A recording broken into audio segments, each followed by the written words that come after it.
விளக்கு வைக்கிற நேரத்துல பொண்ணுங்க வீட்டை துடைக்க கூடாதுன்னு சொல்லுவாங்க. நீ துடைச்சிக்கிட்டு இருக்க. பொண்ணுங்க வீடு பெருக்கிறது துடைக்கிறது இதெல்லாம் ஒரு எக்ஸசைஸ்னு சொன்னாங்க, அதான்.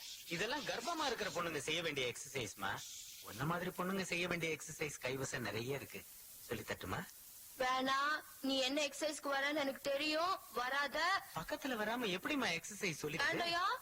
யோ யோ வேணாயா, ராத்திரி நேரம் நான் சொல்றதுக்கே